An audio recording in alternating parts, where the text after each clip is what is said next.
Praise God. Purihin ang Diyos at sa oras na ito ay papatuloy tayo sa ating gawain at paumanhin po ang aking boses ay medyo namamalat pero di man ako mangusap ng mahaba. Pwede nating laan ang ating mga sarili sa sa prayer at sa pananalangin. At kagaya ng aking mention kanina, before na start ng ating second service, ay isa talaga sa purpose ng panahon ng fasting, kagaya ng sinabi ng Book of Isaiah na binasa ko kanina. Ito ay isang panahon ng ang pasan ay mawawala, ang gapos ay mapuputol, at ang burden ay maanlip. So yun yung bagay na pinapakita ng banal na kasulatan. So lubos na umaasa sa ganitong gawain ay ang Book of Corinthians ay nagsabi, kung nasaan ang Espiritu ng Panginoon ay naroon ang kalayaan. So, habang ating sinasagawa ang ganitong bagay, we believe that the Spirit of the Lord is with us at siya ay nagpapalaya kung meron mang burden, kung meron mang pamatok, kung meron mang yoke ng kaaway sa ating mga balikat, ay ito ay nababasag sa pamamagitan ng pahid ng ating Panginoon, ng kanyang Espiritu na siyang gumagawa ng lahat ng bagay. Now, sa oras na ito, sa ating pagpapatuloy, ay iniwanan natin kanina ang isang bahagi, at ito ay ang portion sa bahagi ni Esau. At silang dalawa ay kapwa sila, sabihin natin, ang mas malaki na ang karapatan ay naroon kay Esau, pero nawala niya ang ganitong bagay. Kanyang na nakahulagpos sa kanya. At yun ang dahilan kung bakit doon sa Hebrews chapter 12 na binabasa natin kanina, merong paalala si Apostol Pablo na sabi niya na ang kanyang payo at dalangin ay winika niya, see to it, doon sa verse 15 ng chapter 12, see to it that no one comes short of the grace of God, that no root of bitterness spring up, causes trouble, and by it many defiled. At kanyang pinakita ang kalalagayan ni Esau, na sa mga panahong iyon, habang siya ay kagaya na aking na-mention, ang bagay na paghakbang ni Esau ay naging daan upang siya ay ma-disqualified doon sa mana na dapat na kanyang tanggapin. Yung kanyang uri ng pamumuhay, na kanyang pagkuha ng asawa na hindi niya dapat kunin, at hanggang sa kanyang iniisip niya na siya ay tagapagmana, at pagdating ng panahon, pagdating ng oras, ay makukuha niya yung bagay nito. But it turned out na pagdating sa araw na yun ay nakahulagpos sa kanya. So, ang binibigyan natin ng pansin na pinakamahalaga sa panahon at mahalaga na kondisyon ng buhay ng mga mananampalataya sa pagkuha ng manang ito ay walang iba kundi ang isang buhay na sanctified, isang buhay na pinababanal ng Espiritu ng Diyos. At walang ibang magiging daan upang tayo ay manatili sa sanctified life, kundi sa pamamagitan ng Espiritu ng Diyos. At isang bagay na pinakamalaga ay yung unity of the Spirit, ang pakikisama natin sa Espiritu ng Diyos, na ating sikapin na walang anumang bagay na magiging daan na ang Espiritu ng Diyos ay mapipigati sa bawat isa sa atin. Doon sa itaas ng chapter 4, ay pinakita rito ang ilang mga bagay na maaring maging daan upang ang banal na Espiritu ay mapigati. Pinakita rito sa verse 25. So sa verse 25 ng chapter 4 ng book of Ephesians, sabi niya, therefore laying aside falsehood, speak truth. It's one of you with his neighbor, for we are members of one another. So pinapakita diyan sa wikang Tagalog, sabi niya, ihiwalay natin sa pagkatakwil o sa pagkahiwalay ng kasinungalingan at tayo magsalita ng bawat isa sa bawat isa ng katotohanan sa kanyang kapwa. At sapagkat tayo, ang bawat isa atin ay sangkap sa isa't isa. So laying aside lying or speak the truth, ang pinapakita rito. At verse 27, sabi niya, and do not give the devil an opportunity. Sa ibang version ay pinakita, don't give place to the devil. Huwag kayong magbigay ng puwang at pagkakataon sa kaaway. At sabi niya, sila na mga nagnanakaw, he who steals must steal no longer, but rather he must labor, performing with his own hands what is good, so that he will have something to share with one who has in need. And verse 29, let no unwholesome word proceeds from your mouth. Bayan sa verse 29 sa Tagalog, sabi niya, anumang masamang pagsasalita ay hindi dapat lumabas sa inyong mga bibig, kundi ang mabuti lamang para sa ikatitibay ng ating kapwa. Ikatitibay, sabi niya, kundi ito ay, sabi rito, but only such a word as is good for edification. Ito'y magdadala ng pagtibay sa bawat isa ayon sa pangangailangan, according to the need of the moment, so that it will give grace to those who hear it. And verse 30, and do not grieve the Holy Spirit of God, by whom you were sealed for the day of redemption. So the reason kung bakit pinapakita ni Apostol Pablo ang ganitong bagay, dahilan kinakailangan ang walang ibang magdadala sa atin papunta doon sa dakilang araw na yun, kundi ang banal na Espiritu. So, kapag siya ay napigati, kapag siya ay nag-grieve, magpapasimula siyang titigil ng paggawa. At sa panahon ng kanyang pagtigil ng paggawa, ito'y tayo lamang saga ng ating sarili at wala tayong magagawa sa ating sarili.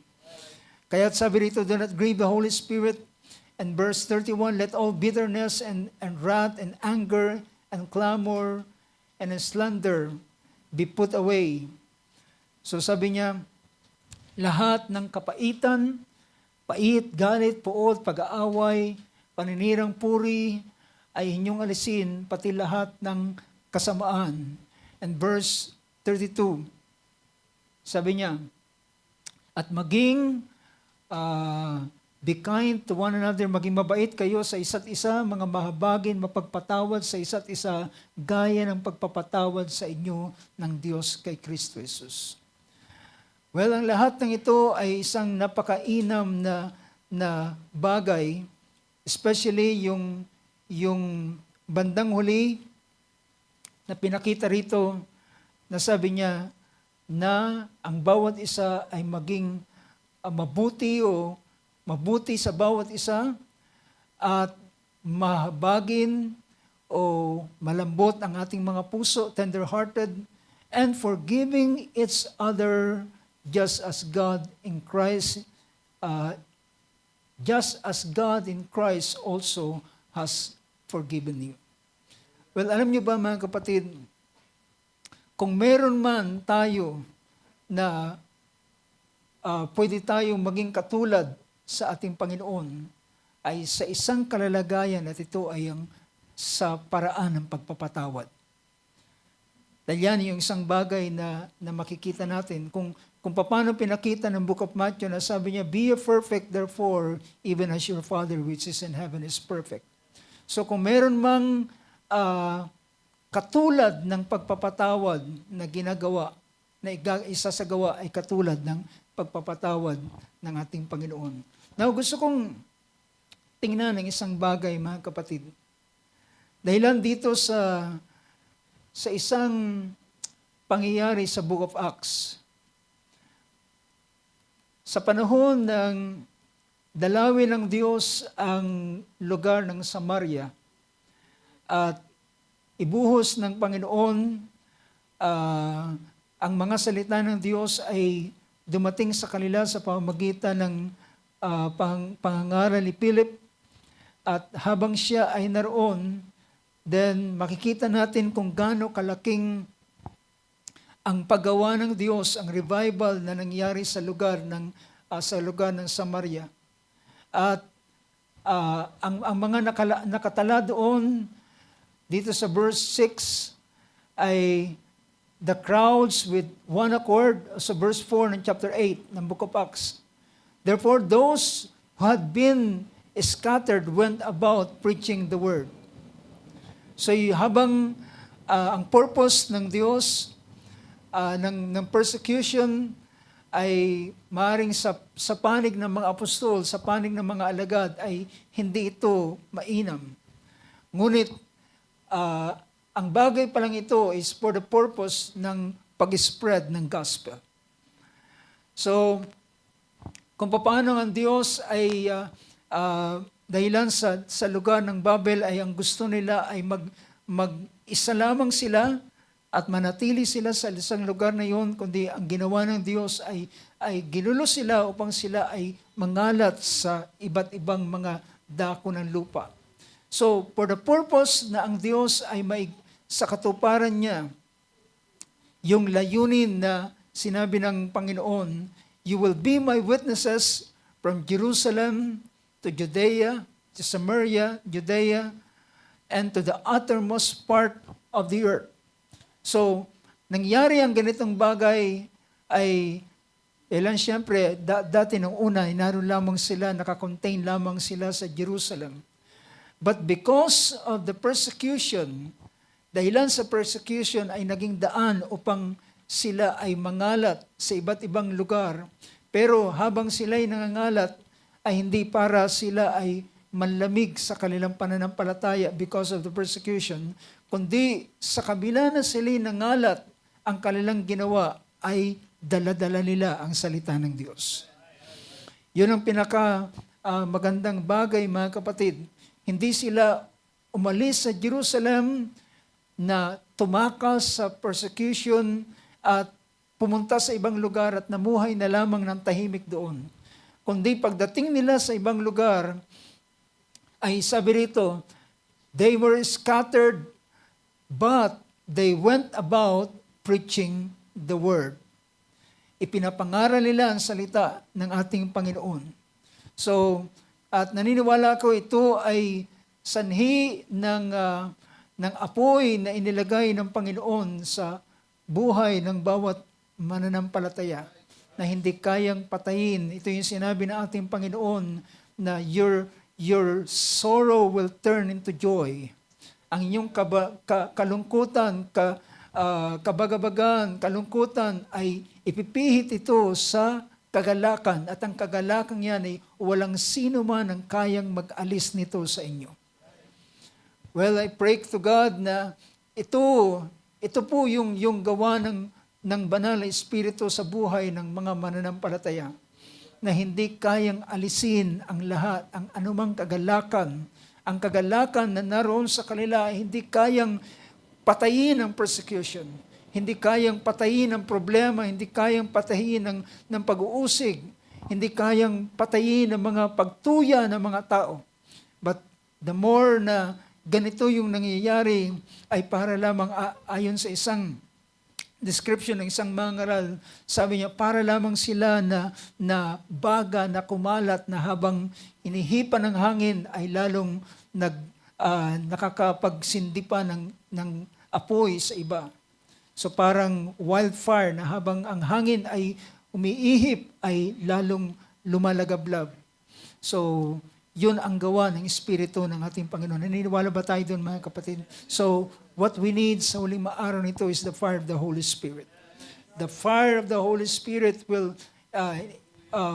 burn. Ito yung sabi pa ng isang awit ay, I'm one of them. Ang Espiritu ng Diyos ang siyang nag-aalab sa aking puso. At sabi rito ng verse 5, and Philip went down to the city of Samaria and began proclaiming Christ to them.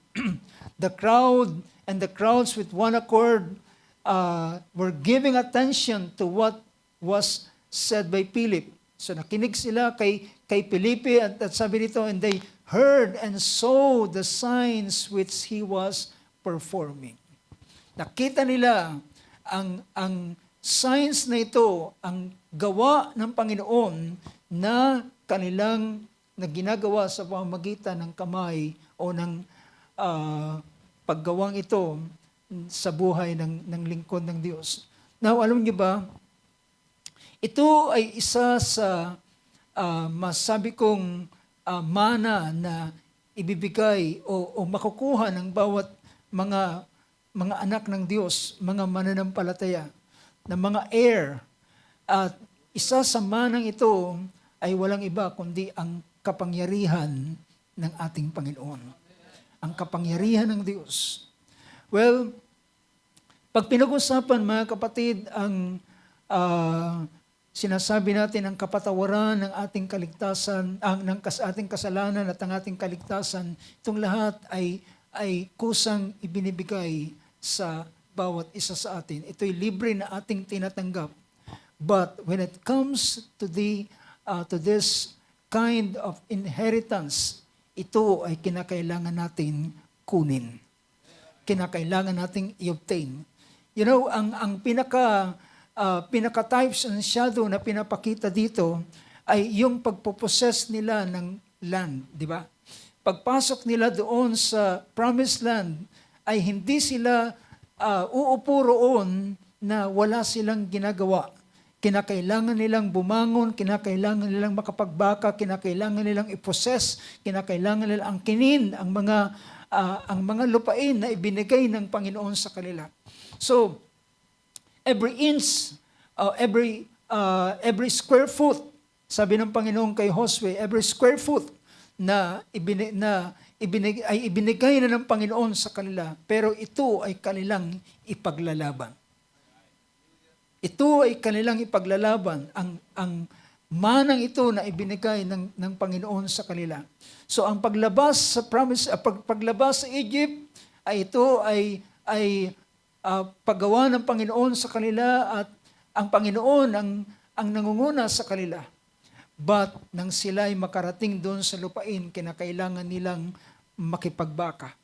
Pero ang pinakamainam na bagay na pinakita sa Book of Joshua ay merong captain of the host na nangunguna sa kanila. As the Lord of hosts, pag kinamit yung salitang title na Lord of hosts, ibig sabihin ang Panginoon ay nasa panahon ng kanyang pakikipagbaka.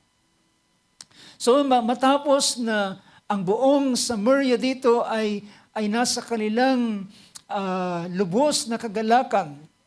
Sabi rito, in the case of many, ang maraming mga unclean spirit na sila ay nagsisigawan, they were coming out of them and shouting with a loud voice.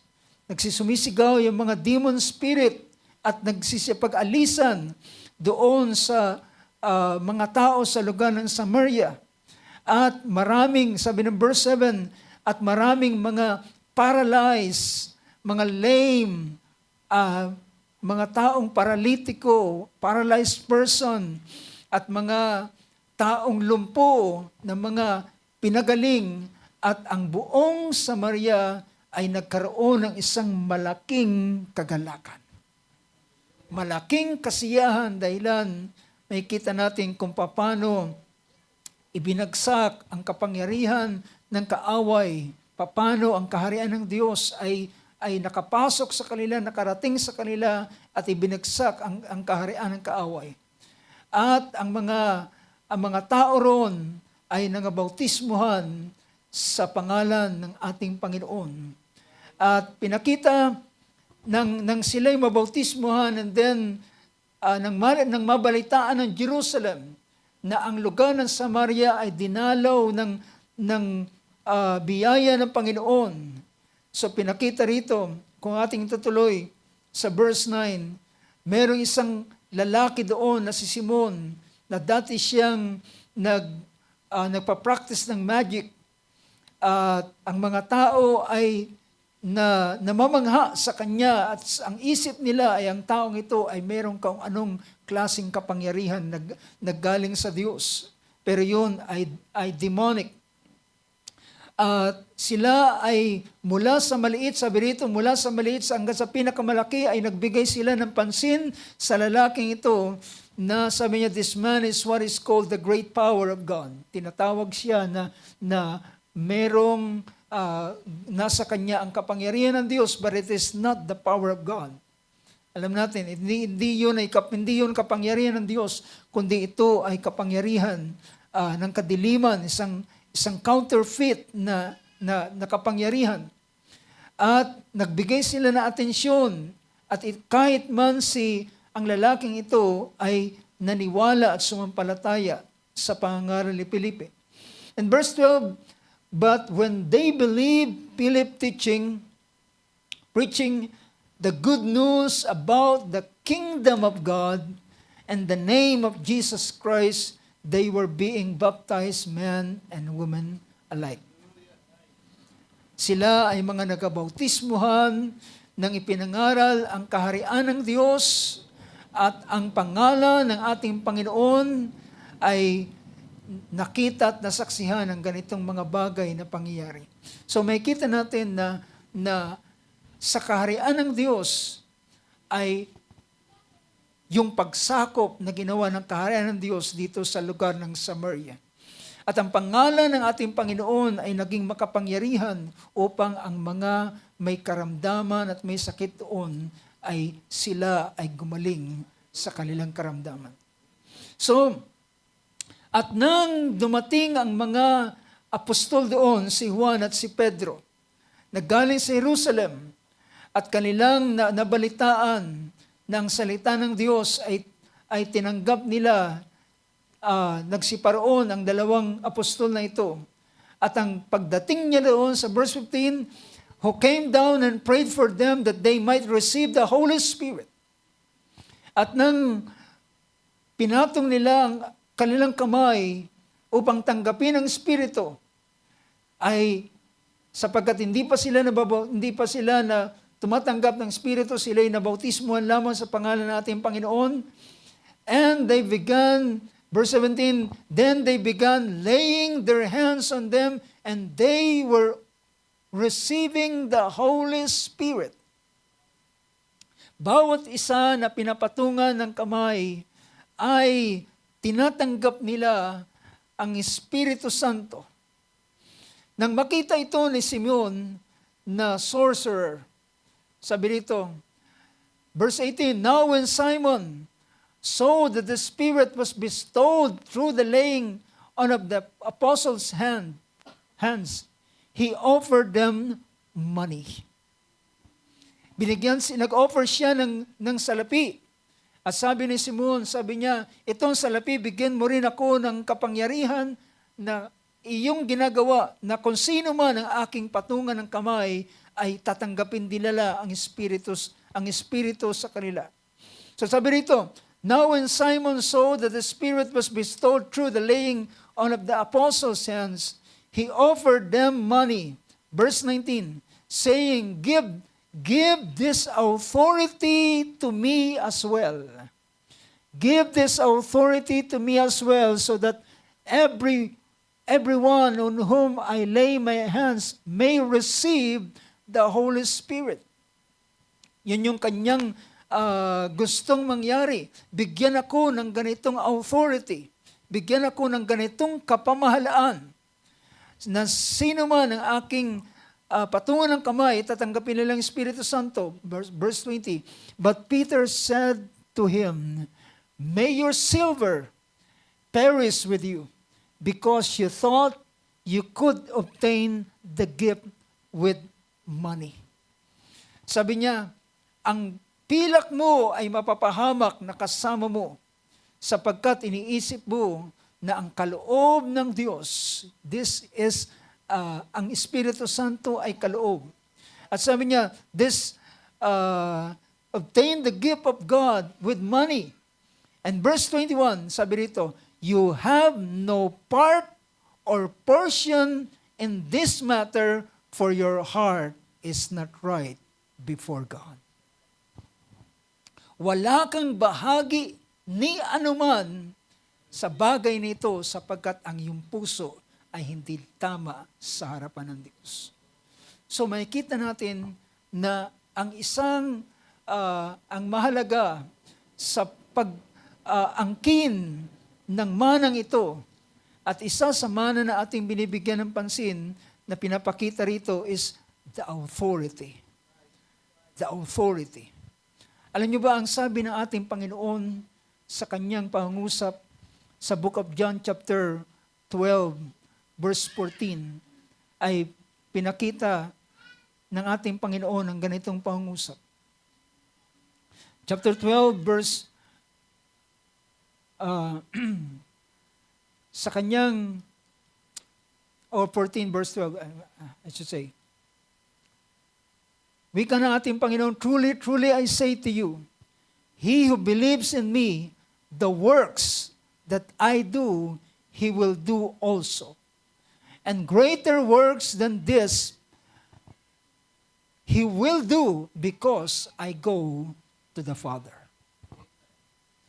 Alam niyo ba, ang manang ito na pinapakita ay ang authority. At pinakita rito, ang sabi ng Panginoon, ang aking ginagawa ay magagawa nyo rin naman. Ang ginagawa ko, katotohanan, sinasabi ko sa inyo. Sabi niya, ang sumasampalataya sa akin ay magagawa niya ang mga ginagawa ko, at higit pa sa mga bagay niyon na aking ginagawa, sapagkat ako'y paroroon sa Ama. So this kind of, ito ay isa sa bahagi ng mana na ating matatanggap. At ngunit, isa sa pinapakita rito, isang bagay ang napakahalaga ay ang ating sanctification. Naalala niyo sa panahon ng ating Panginoon, winikan niya sa mga alagad, pagdating niya after ng Mount Transfiguration, nang bumaba siya, yung mga alagad ay nagkakagulo. Kasama niya si Peter, James, and John, pero pagdating nila doon, yung other apostles ay nagkakagulo sila dahilan merong isang ama na dinala ang kanyang anak doon na sabi niya, meron siyang parang epileptic child. Ang kanyang anak ay natutumba, nahihimatay, minsan sa tubig, minsan sa apoy, at ganun ang kanyang kalalagayan, at dinala siya sa mga apostol, pero hindi nila magawang paalisin ang demon spirit na ito. At pagdating ng ating Panginoon, dumating lumapit sa kanya yung ama, at sinabi sa kanya yung kanyang ginawa sa kanyang anak, at inilapit sa apostol. Ang lalaking ito, matapos niyang isa-isa yung ganon, at sabi ng Panginoon, hanggang kailan ko kayo pagtitiisan isang lahi na walang pananampalataya. Sabi niya, dalhin niyo siya sa akin. At nang kanyang itanong sa kanyang ama, kung kailan pa nangyayari, sabi niya, mula pa sa kanyang pagkabata. At sabi niya, kung meron kang magagawa, tulungan mo kami. Ngunit ang sabi ng ating Panginoon, kung kaya mong sumampalataya. Kung kaya mong sumampalataya, ang lahat ng bagay ay mapangyayari sa kanila na sumasampalataya. At pagkatapos ito, pinaalis ng Panginoon ang demon spirit doon sa batang ito. Akala nila ay patay na, pero binangon siya ng Panginoon at siya ay binalik sa kanyang ama. At ang sila na lamang ng mga alagad, sinabi nila sa Panginoon, Panginoon, bakit hindi namin mapalayas ang demon spirit na yun? At ang sabi ng Panginoon, ito'y dahilan sa inyong kawalan ng pananampalataya. Ngunit sa bandang huli, kanyang sinabi, ang bagay na ito ay hindi pwedeng mapaalis maliban sa pag-aayuno at pananalangin. So pag pinag-usapan, mga kapatid, ang paggawa ng pagkilos ng kapangyarihan ng Diyos, dito may kinalaman ang ating pag-obtain, ang ating pagkuha sa manang ito. Ito yung ating sabihin natin, ito yung aangkinin. At hindi lamang ito aangkinin, isang mahalagang bagay na ating ihanda ang ating sarili at upang ating makamit. At ito ay para sa mga anak ng Diyos. How many believes that? Ito ay para sa mga anak ng Diyos. This kind of power and authority ay binigay ng Panginoon sa mga anak ng Diyos. Hallelujah. Kaya pinakita rito kung titingnan natin yung book of Matthew 17 ay ito yung statement ng ating Panginoon sa kanyang mga alagad. Sa verse 20 ng chapter 17, sa verse 19, after Jesus rebuked the demon and came out of him and the boy was cured at once. Then the disciples came to Jesus privately and said, "Why could we not drive it out?" And he said to them, "Because of the littleness of your faith. For truly I say to you, if you have faith, the seed of a mustard seed, you will say to this mountain, move from here to there, and it will move, and nothing will be impossible to you." Amen. So ito ay hindi pinakita niya, hindi sa kanya, kundi nothing shall be impossible to you. But this kind does not go out except by prayer and fasting. So sa ganitong bagay ay dito mahalaga paano mo isa-sanctify ang iyong sarili. Ibig sabihin ng pag-sanctify ay pag-set aside ng iyong sarili. Sineset aside mo ang iyong sarili para sa ganitong bagay. And as you sanctify yourself, then ikaw ay pinapakita roon, ikaw ay tatanggap ng ganitong klaseng mana. Ito ay isang paraan ng pag-angkin. So, yung meaning na aking binigay kanina, iba na ikaw ay, iba yung to inherit. Iba yung ikaw ay makapasok sa karya ng Diyos. Ang pagpasok sa karya ng Diyos, it takes born again. To be born of water and of the Spirit. Maliban na ipanganak ka sa tubig at Espiritu, ay hindi ka makakapasok sa kaharian ng Diyos. Sabi ng ating Panginoon, except a man be born of water and of the Spirit, he cannot enter the kingdom of God. But after you enter the kingdom of God, and then how do you inherit is another thing. Nakukuha niyo yung punto ko, mga kapatid. To inherit, to enter is true born-again experience. But to inherit is another thing. To inherit is to accept or to receive. Tanggapin mo yung mga bagay na inilaan ng Panginoon. So kagaya ng pagpasok nila sa Kanaan, ito yung isang paraan. So dahilan ang isang mananampalataya, isang lingkod ng Diyos, sa lalaki o babae ng Diyos ay pinatawad ang kanilang kasalanan at sila ay nilinis at sinantify ng dugo ng Panginoon. And then sila ay nilalaan para sa ganitong klase ng mana na kanilang matatanggap. So, ang sabi ng ating Panginoon, but this kind does not go out except by prayer and fasting. Naalala ninyo ang statement ng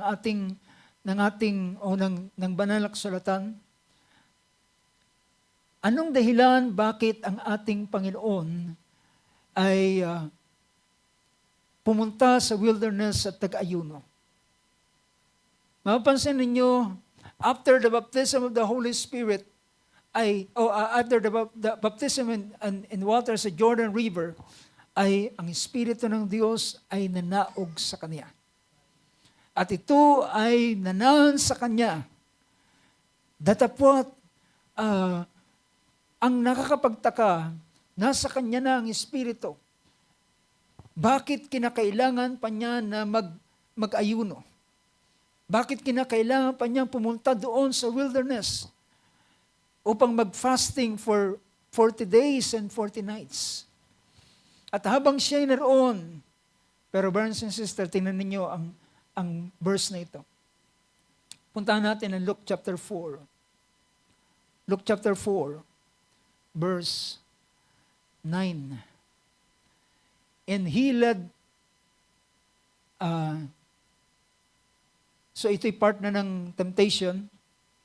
So after ng temptation, dito na lang sa verse 12, and Jesus answered and said to him, it is said, you shall not put the Lord your God to the test. That's the last word na sinabi ng ating Panginoon. At sabi niya, verse 13, when the devil had finished every temptation, he left him until an opportune time. Iniwanan siya ng kaaway ng dyablo after these 3 attempts of temptation. Yung stone to turn into bread na gawing tinapay at yung pagtalon doon sa taluktok ng templo at yung karangyaan at kayamanan ng buong sanlibutan. At pagkatapos noon, sabi rito, when the devil had finished every temptation, he left him until an opportune time. And verse 14, look at verse 14. And Jesus returned to Galilee in the power of the Spirit, and news about him spread through all the surrounding district. May napansin ba kayo mga kapatid? Ang sinabi roon, after ng ating Panginoon mag-ayuno, bumalik siya sa Galilee with what? In the power of the Holy Spirit. Bumalik siya. Well, iba yung ang pagdating ng Espiritu at iba na ito ay makagawa sa iyo. Iba, ang Espiritu ay dumating kagaya ng ating karanasan. Well, no doubt, we receive the Holy Spirit. No doubt, mga kapatid, na tinanggap natin ang Espiritu ng Diyos. I pray na wala sa isa man sa mga anak ng Diyos na magda-doubt sila na tinanggap nila ang Holy Spirit. At kung ikaw ay nag-iisip about this experience, well, tingnan mo yung gawa ng Espiritu. At kapag nakita mo ang kanyang paggawa, then ito ay pagpapakita na siya yun na nariyan sa iyo na gumagawa. So, at pagkatapos ng temptation, ang sabi ng banal na kasulatan, siya ay nasa ilalim ng kapangyarihan ng Espiritu at ang balita ay kumalat sa buong lugar na ito na maraming mga paggawa na nakita at nasaksihan. At ito ang naging pasimula ng fame ang ating Panginoon na hindi na siya pwedeng makipagtago dahil ang kapangyarihan ng Diyos ay gumagawa. So, what I mean to say, brothers and sisters, to be an heir is one thing, but to inherit is another. You are an heir. Ikaw at ako ay tagapagmana. Definitely, ikaw ay tagapagmana. Ang pagiging anak mo ng Diyos ay nag-entitle sa iyo, ang legally sa isang legally ay ikaw ay tagapagmana. At ang mga bagay na ito ay nakalaan para sa iyo. Pero ang ito ay ang kinin mo ay isang panibagong bagay upang ito ay makagawa sa iyo. Now, tingnan natin mga kapatid, dahilan, pansinin ninyo ang isang pangungusap, ang Book of Thessalonians. Tingnan natin ang Book of Thessalonians.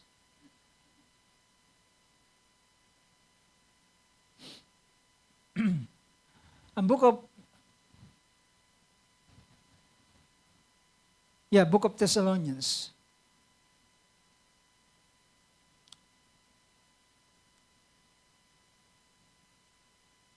Sa 1 Thessalonians chapter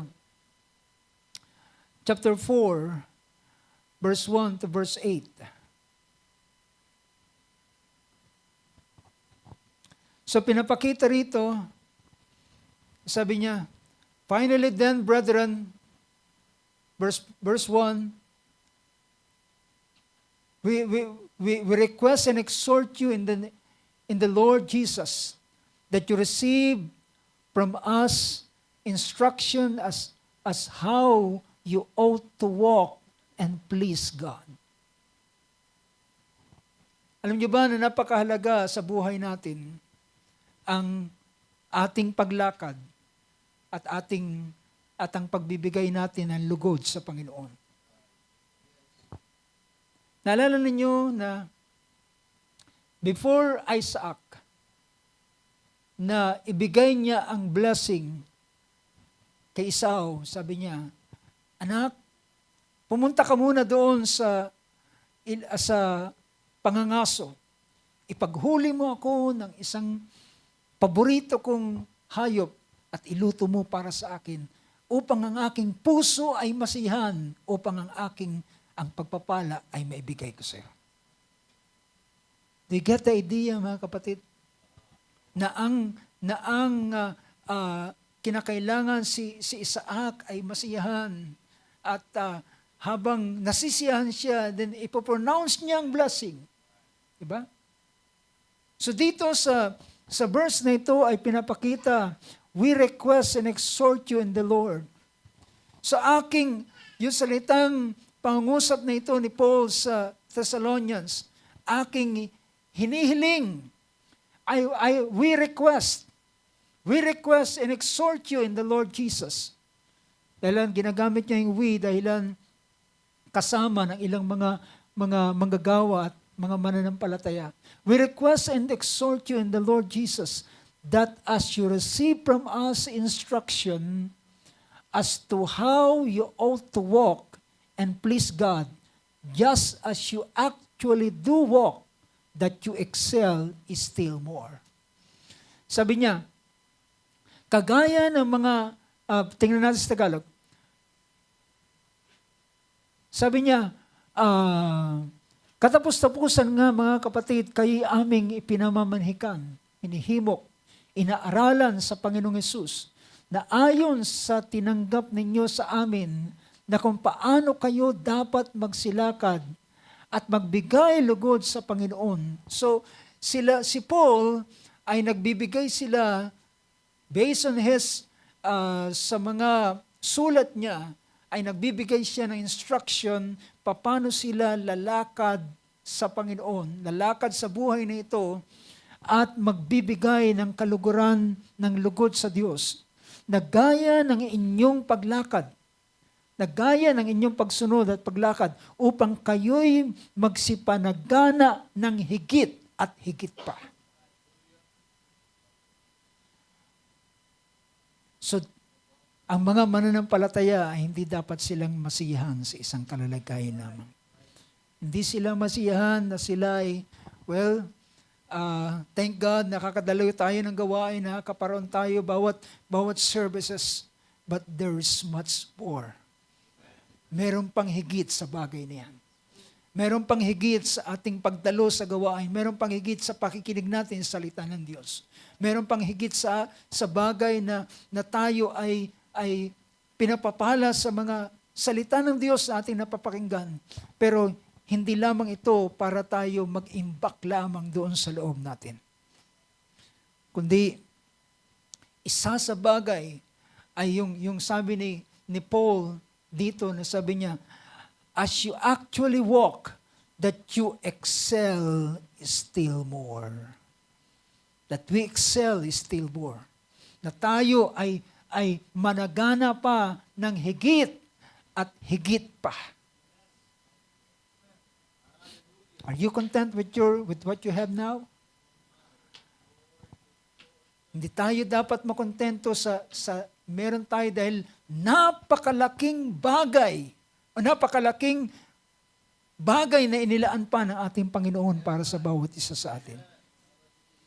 Alala ko yung example ni Brother Branham, sabi niya, yung daga daw doon sa panahon ng storehouse, doon sa panahon ng Egypt, si Joseph ay namahala, ay nag-iisip siya, pamin ngayon, hindi ako kakain ng kukunti-kunti lang ang kain ko kasi baka wala na sa mga susunod. Pero kapag isusum out mo yung ilang dagang yon, ay meron siyang napakalaking bodega na hindi niya kaya ubusin. Nakukuha niyo yung punto ko, mga kapatid. Sabi niya, yung mga dagang ito ay nagtitipid. Nagtitipid sila kasi famine, pero hindi nila alam, hindi nila kayang ubusin. Mamamatay na lang sila, pero hindi nila kayang ubusin yung nakaimbak na pagkain para sa kanila. At ang request na ito ni Paul upang sila ay humigit, makaranas pa ng higit na bagay na dapat nilang maranasan. Sabi rito, next verse, for you know what commandments we gave you by the authority of the Lord Jesus. Nalalaman ninyo, natalastas ninyo kung anong mga tagubilin ang ibinigay namin sa inyo sa pamamagitan ng Panginoong Hesus. Next verse. Sapagkat ito ang kalooban ng Diyos. Ano ang kalooban ng Diyos? Ito ang kalooban ng Diyos sa makatwid bagay ang inyong pagpapakabanal na kayo'y magsiilag sa pakikiapid. Malimit pinapakita ni Apostol Pablo rito ang paraan ng sanctification ay ang pag-iingat ng kanilang sarili, ng kanilang buhay, ng kanilang katawan. And this is the will of God, your sanctification. That, sabi rito, that is, that you abstain from sexual immorality. And verse 4, sabi ng verse 4, na ang bawat isa sa inyo ay maalaman ninyo na maging mapagpigil sa kanyang sariling katawan sa pagpapakabanal at kapurihan. Well, sabihin natin, Brad, thank God, hindi naman ako fornicator, I'm not an adulterer, I'm not a fornicator, but brothers and sisters, paano natin ginagamit ang ating katawan? Dapat ang ating katawang ito ay para sa ating Panginoon. Ginagamit natin ito para sa ating Panginoon. At sabi riyan, so, maging upang pagpapakamala at kapurihan. Next verse, verse 5. Hindi sa pita ng kahalayan na gaya ng mga hintil, hindi nangakakilala sa Diyos. Hindi kagaya ng mga hintil na hindi nakakilala sa Diyos. Next verse hanggang verse 8. Na sino may huwag lumapastangan at magdaya sa kanyang kapatid sa bagay na ito, sapagkat ang Panginoon ay mapagiganti sa lahat ng mga bagay na ito, na gaya naman ng aming pinapatalastas ng una na sa inyo'y pinatotohanan, sapagkat tayo'y tinawag ng Diyos hindi sa ikarurumi, kundi sa pagpapakabanal. Tinawag tayo sa pagpapakabanal.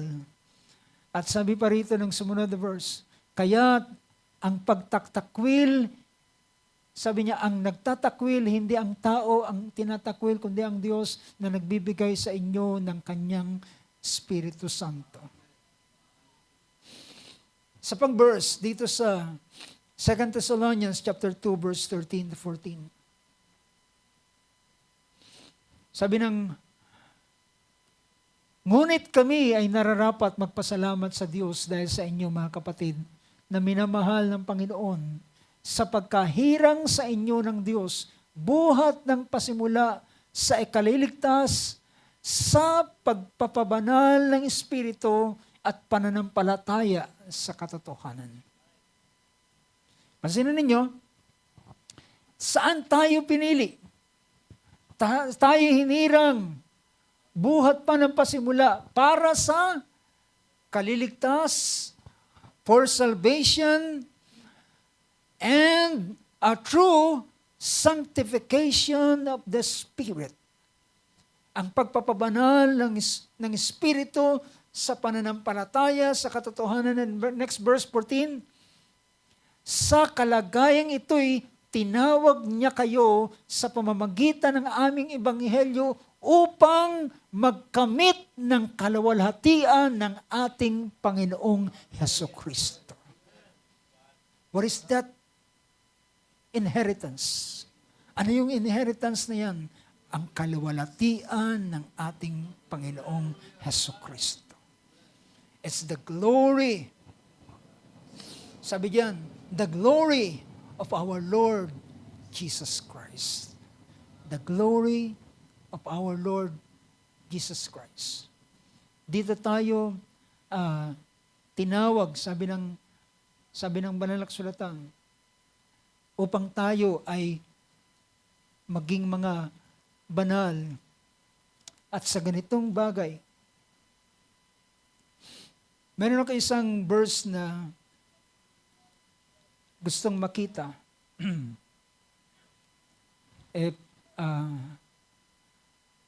Kung makita ko yung bahaging yon sa, if I'm not mistaken, it's in Corinthians.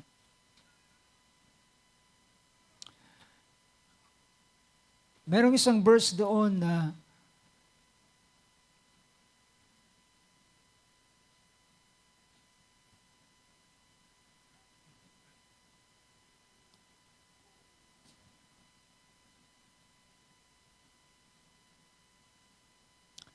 pinakita rito, I don't know if it is that verse. Verse 12 ng chapter 6, yung pinakita na binabasa rin natin kanina. All things are lawful for me, but not all things are profitable. All things are lawful for me, but I will not be mastered by anything. Food is for the stomach, and the stomach is for food, but God will do away with both of them. Yet the body is not for immorality, but for the Lord, and the Lord is for the body. So ang ating katawan, mga kapatid, ang ating katawan ay para sa Panginoon, and the purpose of this sanctification ay para sa pag-aangkin ng mana na dapat ay para sa iyo. Sa pag-aangkin ng mana, dapat ay para sa iyo. At gusto kong tingnan pa ang ilang bagay. Tuloy natin. Sa aklat ng Ephesians chapter 1. Sa Ephesians chapter 1 ay pinakita ron ang verse 13. Ang verse 13 ay pinakita niya na in Him you also after listening to the message of truth, the gospel of your salvation. Having also believed, you were sealed in with the Holy Spirit of promise. Tayo ay tinatakan ng Espiritu. Ikaw ay merong tatak. Ibig sabihin na merong tatak, you are marked out. Ikaw ay inihiwalay. Bawat may tatak ay pinapakita na siya ay pag-aari. Sa isang panahon, alam niyo ba, kahit man sa panahong ito, sa panahon ni Paul, ay may mga, alam natin sa panahong yun, merong mga alipin. At alam niyo ba na kapag ang alipin ay sila ay tumakas, at kapag sila ay nahuli, ang gagawin sa kanila ay tatatakan sila sa kanilang noo ng F. Ibig sabihin ng F is fugitibus. Sa Roman ay ang Greek na yon ay siya ay alipin o servant. At siya, dahilan servant siya at tumakas siya at tatatakan siya sa kanyang noo. Ibig sabihin, yun ang or minsan ay magsasuffer siya ng severe na penalty. Pero dito pinapakita ay ikaw ay may tatak. Ang tatak na ito ay hindi tatak ng alipin, ikaw ay tatak ng anak ng Diyos. Tatak na ikaw ay ano? Ikaw, sa verse 14, sabi ron, ang tatak na yan na inilagay sa iyo ay isang pledge who is given as a pledge of our inheritance. The seal of the Holy Spirit is the pledge of our inheritance. Ito ay tanda na ikaw ay bibigyan ng inheritance. Ang inheritance ay para sa iyo. Naalala ninyo yung isang example na sa panahon ni Judah, nang siya ay sumiping kay Tamar na hindi niya alam na ito pala'y kanyang manugang, ay sabi ni Tamar, anong bibigay mo sa akin? Nang humihiling siya ng ganitong kabayaran, parang kambing o ilang pang mga bagay, ay wala siyang dala-dala. Sabi niya, ito na lang as a pledge. Binigay sa kanya yung setro tsaka yung singsing. So ibig sabihin, yun ay pledge na ibibigay niya yung kabayaran. So, ibig sabihin ng Holy Spirit na tinanggap mo, it is a pledge of your inheritance. It is the pledge, ito'y patunay na ikaw ay tatanggap ng mana, sabi rito. Who is given as a pledge of our inheritance with a view na meron pang pangitain dito ng pinapakita rito ay the view to the redemption of God's own possession. Na ang pinakasukdulan nito, kung tingnan natin yung verse na yun, I'm reading Ephesians 1:14. Who is given as a pledge of our inheritance with a view. So ang pinapakita pa nito as the view to the redemption of God's own possession. Ang ito ay ikaw ay kukunin bilang kanyang tutubusin, the redemption of God's own possession, pagtubos sa iyo bilang pag-aari ng Diyos para sa kapurihan at ng kanyang kaluwalhatian to the praise of His glory. And verse 15. So, Pinapakita niya sa mga Ephesian believer, meron kang mana. Merong mana na nag-aantay sa iyo. Merong inheritance. Yung Holy Spirit is a pledge. Is a pledge of your inheritance. And it is for you. Anong sabi ng Peter? Reserved in heaven for you. Ito'y nakahanda, ito'y naka-reserve. Pag sinabing naka-reserve, kapag ikaw ay pumunta sa isang lugar, merong nakalagay doon na upuan, reserve. Ibig sabihin, hindi ka pwedeng umupo ron. Naka-reserve na yun. Wala pa yung tao, inaantay siya na siya ang uupo para doon. Reserve in heaven for you. Alam niyo ba mga kapatid, kung titingnan natin sa isang pananaw, well, merong mga mana na merong pangalan mo. Merong mana na ito'y para sa iyo. Ito'y reserve para kay brother or sister, para kay Edgar, para kay Jose, o sa kanino man. Reserved in heaven for you.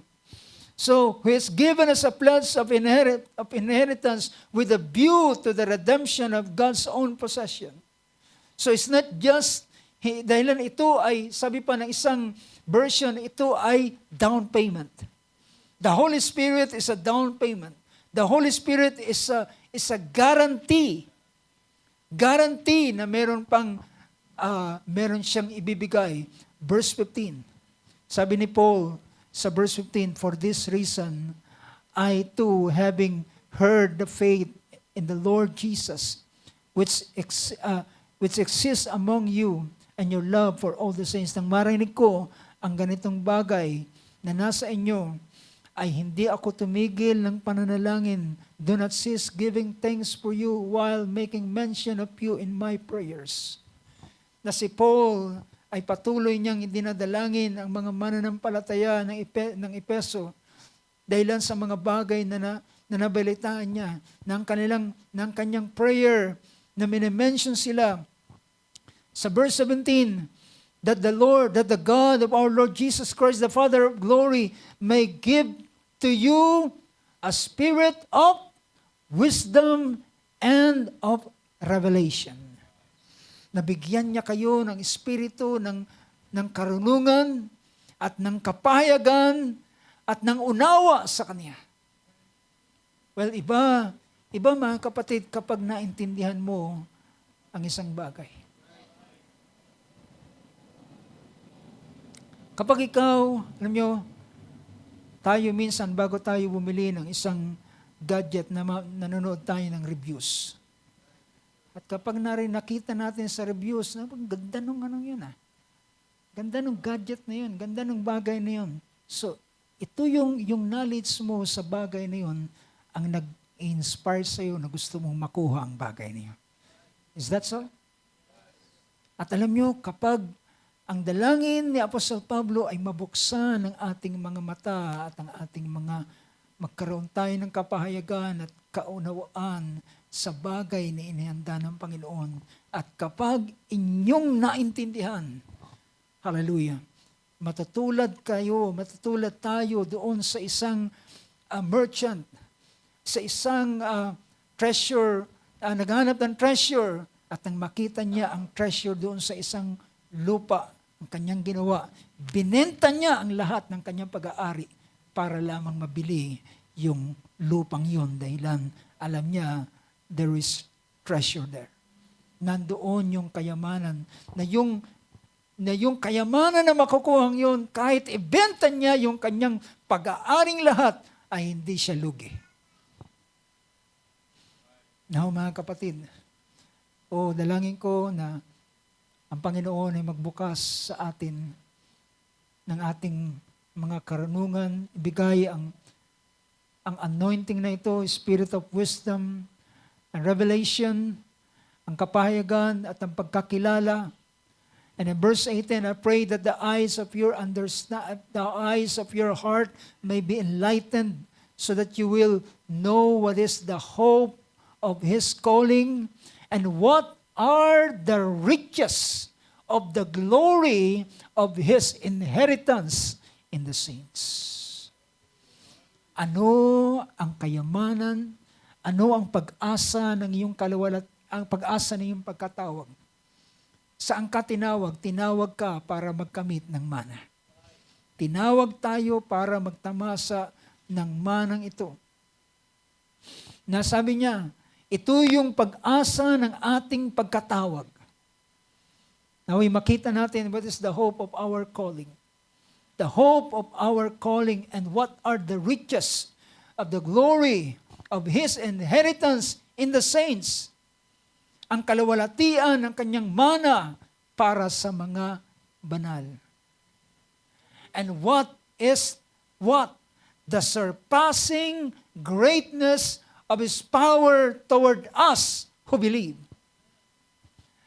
Ang sa Tagalog sabi riyang, verse 19, at kung ano ang dakilang kalakhan ng kanyang kapangyarihan sa ating nagsisampalataya, ayon sa gawa ng kapangyarihan ng kanyang lakas.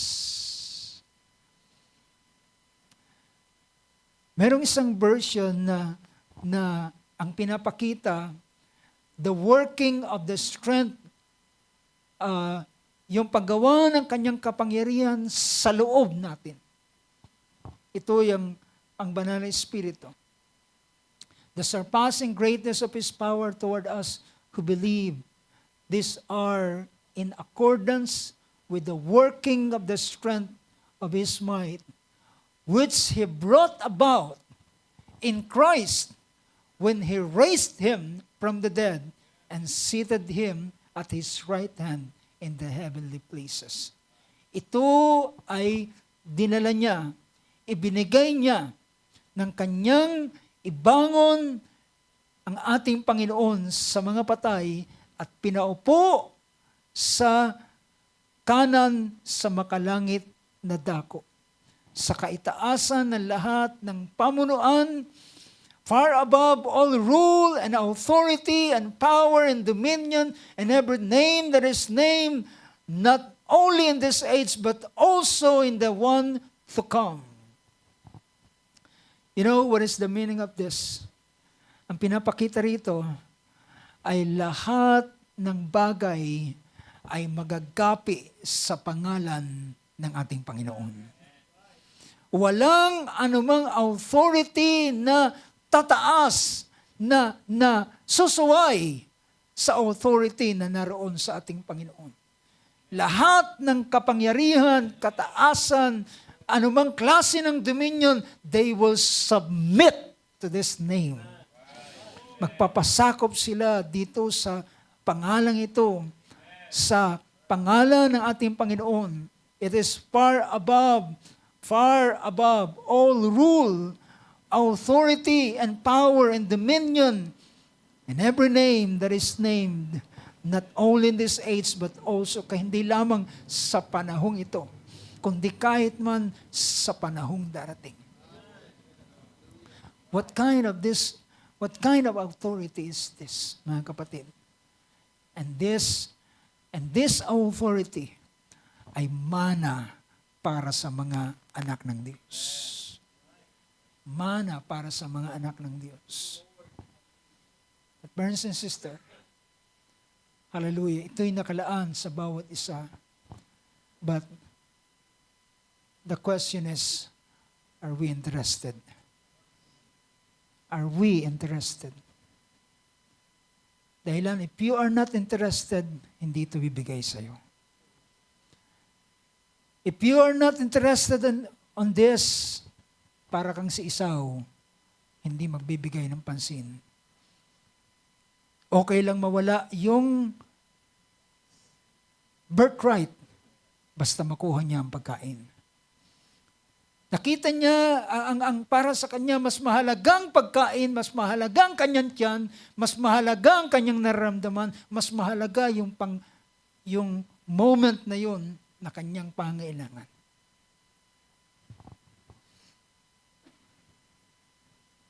Kaya ang dalangin ni Apostol Pablo sa mga mananampalataya, mabuksan ang kanilang mga mata, maliwanagan ang kanilang mga mata, At kapag naliwanagan ang kanilang mga mata, they will start to have interest.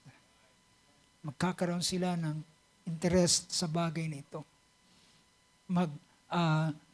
Hahanapin nila at kakauhawan nila at kaya nilang iset aside ngayon dahilan nakita nila ang kahalagaan nito, pwede nilang iset aside ang ilang mga bagay. Isa-set aside nila ang mga bagay at kanilang hahanapin ang bagay na ito. At sabi rito, and he put all things in subjection under his feet and gave him as the head over all things to the church. Amen. He put all things in subjection under his feet and gave him as head over all things to the church, which is his body, the fullness of him who fill all in all. Inilagay niya sa ilalim ng kanyang paa ang lahat ng mga bagay. Pero ang sinabi ni Apostol Pablo rito, ang lahat ng kapamalaan ay nilagay niya sa ilalim ng kanyang paa, ngunit at siyang ulo at tayo ang katawan. Ngayon, nasa kaninong ilalim ngayon ang authority ito? Hindi bagat nasa ilalim na iglesia ng Diyos? Amen? Nasabi ng mga disciples sa Luke chapter 10, umuwi sila na masayang-masaya. Sabi niya, Lord, even the demon spirit are subject into your name. Subject sila sa iyong pangalan. At sabi ng Panginoon, nakita ko si Satanas na hulog na kagaya ng kidlat. At sabi niya, at wag lang naman kayong masayahan sa ganitong bagay.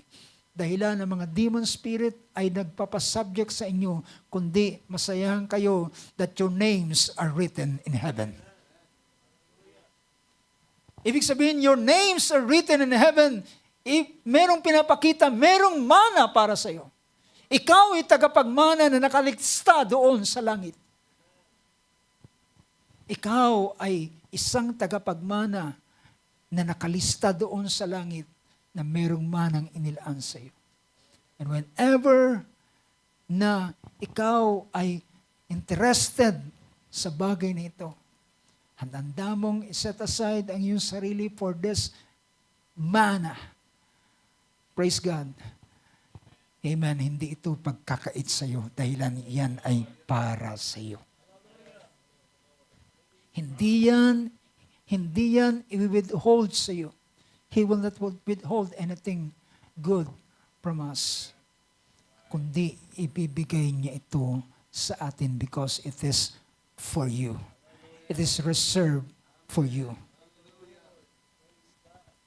It has your name in it. Merong pangalan na ito'y para sa iyo. Kapag pumunta ka sa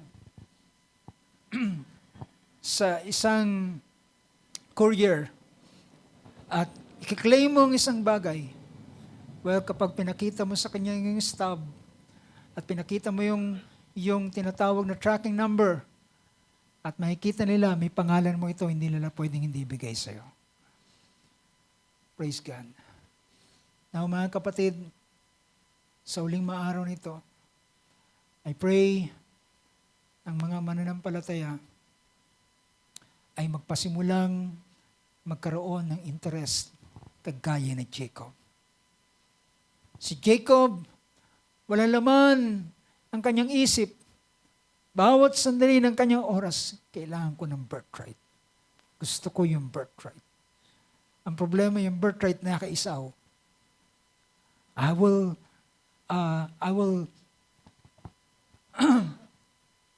whatever na opportunity na kanyang pwedeng makita, birthright ang kanyang hilingin. Kaya nang humingi ng pagkain, si Esau, ang kanyang unang salita ng kanyang bibig, bigay mo sa akin ang birthright mo.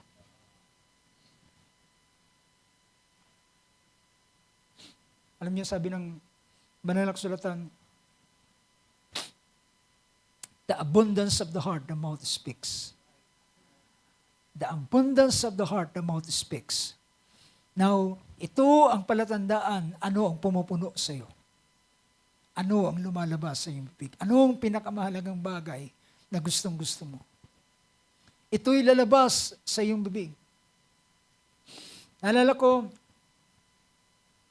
sabi ni Spurgeon, sabi niya, dapat ang mga mananampalataya, sabi niya, kapag sila ay nasugatan, sabi niya, they will bleed the word. Ang lalabas daw sa dugo nila ay ang salita. Ang Biblia, ang mga salita ng Diyos, they will bleed the word. Ngunit, ano kaya, kung tayo masusugatan, ano kaya lalabas sa atin? Ano kaya ang makikita sa atin? Ano ang mga bagay na pumupuno sa atin sa huling maaraw nito? So that's the reason pinapakita ng banal na kasulatan, this manna, ang manang ito ay ang tinatawag na huling bagay, the last part ng adoption na maranasan ng mga mananampalataya. Na sinabi ng Book of Galatians chapter 4, sabi niya, dahilan ng anak, habang siya'y bata pa, as long as the heir is a child, he does not differ at all from the slave, though he is owner of everything. Imagine that. He is owner of everything. When you are an heir, you are owner of everything. You are owner of everything. But is under guardian and managers until the date set by the Father.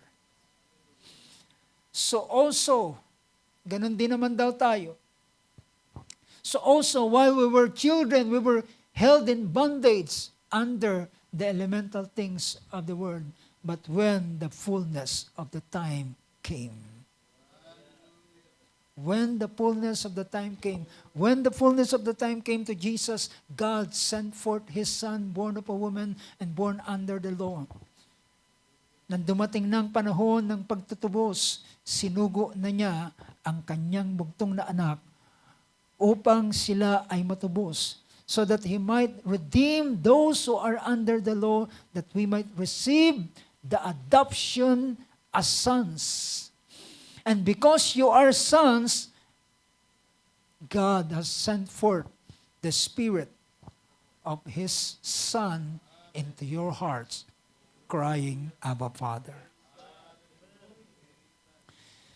Brothers and sisters, sa huling maaraw nito, ay merong inilaan na mana ang Panginoon sa bawat isa sa atin. At dalangin ko na ang bawat isa ay magbigay ng ganitong pansin sa mana na ililaan ng Panginoon sa bawat isa. Nabasa ko yung pinost ni Brother Marvin sa isang panaginip niya na doon sa congregation habang ang ating pastor ay nangaral, ay nakakita siya ng maraming mga taong nagsa-cellphone at hindi nagbibigay ng pansin. Siya'y tumigil at siya'y umibig sa pananalangin. So, niniwala ako ito'y hindi isang kung ano lamang bagay. Pwede nating i-apply sa ating kasalukuyang buhay sa huling maaraw nito. Because if we will not be wise, brothers and sisters, kukonsume tayo ng ganitong bagay. Ng cellphone, ng social media, ilang pang mga bagay. At kagaya ng binasa natin na nakaraan, lumakad tayo na kagaya ng pantas, hindi kagaya ng mangmang. Alam natin na Pinakita na natin na ang buhay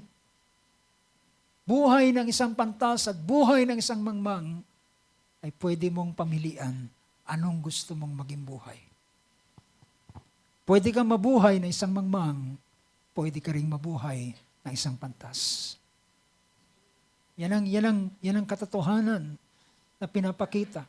Although alam natin na merong 5 wise and merong 5 foolish, but the question is, where do you want to belong? Saan mo gustong makabahagi? Nandyan ba kayo mga kapatid?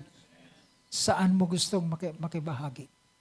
Sa wise, diba? Lagi natin sinasabi, I am a wise virgin. Then, prove it. Walk on it. Lakaran mo ang ganitong lakad, ang lakad ng isang pantas at hindi lakad ng isang mangmang. Iyong pakanasain natin yung ganitong bagay, sinabi ni Peter sa kanyang pangungusap na meron siyang sabi rito, yung binabasa ko mula kanina pa, 1 Peter 1:4, to obtain an inheritance which is imperishable, undefiled, will not fade away, reserved in heaven for you. Ito ay nag-aantay sa bawat isa sa atin. Kaya nga naniniwala ako, ay thank God na meron tayong ganitong panahon that even one day ay pwede nating ilaan ang ating sarili. Fasting, ilaan ang ating sarili sa pananalangin at ganitong bagay. And I believe, mga kapatid, kahit sabihin nating maliit na bahagi ito, sandaling bahagi, but I believe meron itong malaking tulong sa spiritual na buhay ng bawat isa sa atin. Meron itong malaking tulong sa buhay spiritual ng bawat isa. Dahilan ito ay isang paraan ng pagsasanctify, pagsaset aside ng ating sarili at paglalaan natin para sa Panginoon. So, si Simon na sorcerer, sabi ni Peter, you have no lot, nor part, nor portion of this para sa bagay nito because your heart is not right with God. Pag pinag-usapan na ang pag-angkin sa mana, mga kapatid, your character is necessary. Ang katangian mo ay mahalaga sa bagay nito. Ang paraan ng iyong paglakad ay may kinalaman sa bagay. At sabi ng ating Panginoon, ano sabi niya, mapalad na nauuhaw at nagugutom sa katwiran at sila'y bubusugin ng Panginoon. If you're thirsting for this, ito ang magiging laman ng inyong prayer.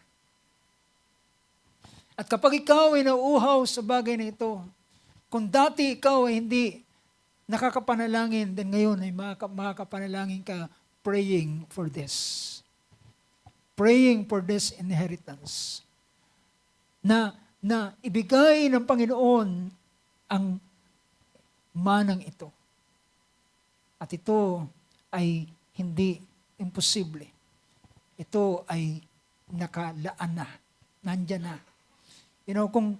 Kung paano ang kapatawaran ay available at ang Holy Spirit ay available sa bawat mababautismuhan at bawat tatanggap sa pangalan ng ating Panginoon, ang Espiritu Santo ay bibigay sa kanila dahil ito'y pangako.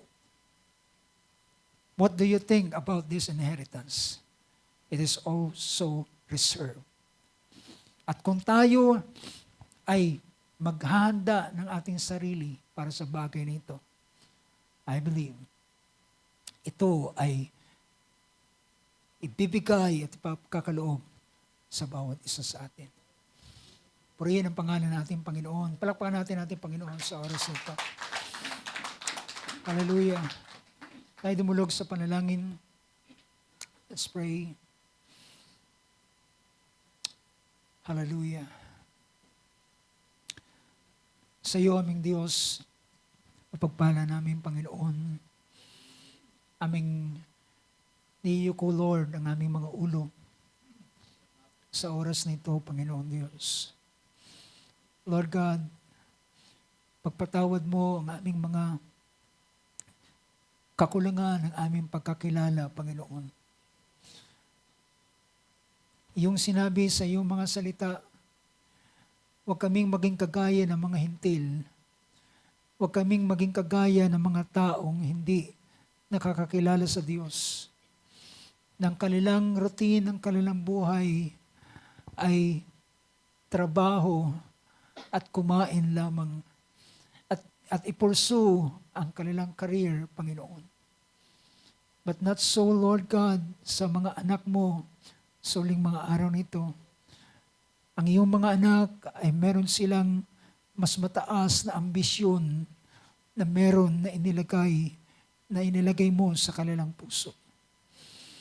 Kung merong mga tao na merong mataas na ambisyon, ng pinaka-ambisyon niya ay maging mataas at kilala sa bansa to the extent na siya maging pangulo ng bansa. Lord God, ang ambisyon ng bawat mga anak ng Diyos is far more higher. Ito'y higit pa sa kanilang inaambisyon, Panginoon, dahilan ng aming ninanasa, hallelujah, ay ang iyong kaluwalhatian, Panginoon. Ang iyong kaluwalhatian na aming makita at aming mamalas sa uling mga araw nito. O Lord God, hallelujah. Dumudulog kami sa panalangin, Panginoon, kagaya ng prayer, Lord, ni Paul sa Ephesians, na ikaw ang siyang Panginoon ng kaluwalhatian at ikaw ang magbigay sa iyong mga anak, sa bawat isa sa amin, na iyong pagkalooban kami ng spirito ng karunungan, ng pahayag at ng pagkakilala, Panginoon, sa iyo. At iyong buksan ang mga mata ng aming pangunawa, Panginoon, the eyes of our understanding be enlightened, Lord. At makita namin ang napakalaking yaman ng iyong mana na inilaan mo para sa iyong mga banal, Panginoon, para sa kanila na sumasampalataya. Lord God, hallelujah. At kung aming makikita ang ganitong bagay, the Lord Jesus, hallelujah, aming ihiwalay ang aming sarili at aming nanasain ang bagay na yun, Panginoon. At Lord God, at ang aming buhay ay totoong para sa iyo lamang, Panginoon, sa uling mga araw nito. Lord God, have mercy on us, Lord. Hallelujah. Alam namin, Panginoon, nilinis mo na kami, hinugasan mo na kami, sinanctify mo na kami. At Lord God, salamat. Merong dugo, Panginoon, na nananatili na hindi nawawala ng bisa. Handa na maglinis sa amin kung kami ay madurungisan. Handa na magpatawad sa amin kung kami magkakamali at magkakasala. Handa ka na mamagitan sa amin, Panginoon, kung kami man ay nag-commit ng isang bagay, Lord. Hallelujah. At ikaw ang namamagitan, ikaw ang matuwid na siyang aming sasandigan, at ikaw ang aming advocate, Lord, na magde-defense sa amin, Panginoon, at ikaw ang siyang sa amin ay mag-aaring ganap. O Lord God, hallelujah. Panginoon Diyos, iyo kaming tulungan sa uling mga araw nito, at ang kapahayagan ng iyong mga salita, Lord, ay maging malinaw sa bawat isa amin, at hindi na namin pakinggan pa ang anumang kasinungalingan ng kaaway, anumang pandaraya ng kaaway, Panginoon, na ang ginawa ng aming Panginoong Hesus ay kanyang sinagot ng nasusulat. Ito ang nasusulat. At Panginoon, ang lahat ng sinasabi ng kaaway ay pawang, it's only a lie, Lord. Ito'y kasinungalingan lamang, Panginoon. At ito ay para ikubli kami sa mga biyaya, Lord, na iyong nilaan para sa iyong mga anak, O Diyos. But Lord God, hallelujah, sa huling mga araw na ito, Ikaw ang Diyos na nagbubukas ng aming mga pagkaunawa at pagkakilala sa ganitong bagay. Oh, I pray, God, hallelujah, na higit pang paglinawin mo at paunawa mo sa mga bawat isa sa amin ang iyong mga salita, Panginoon. And may you put us, Lord God, ilagay mo sa amin, Panginoon, ang kauhawan, hallelujah, sa mga bagay na makalangit, sapagkat dito mo kami pinagpala. Pinagpala mo kami ng lahat na makalangit na mga pagpapala sa makalangit na dako kay Kristo Jesus. O Lord God, hallelujah, na mamanatili kami sa aming Panginoong Jesus. May we abide sa aming Panginoon at manatili kami sa Kanya sa huling mga araw nito, Lord God. We pray, Lord, we ask all these things in your name, in the mighty name of Jesus Christ. Amen and amen. Praise God. Palapakan natin Panginoon. God bless you, brother.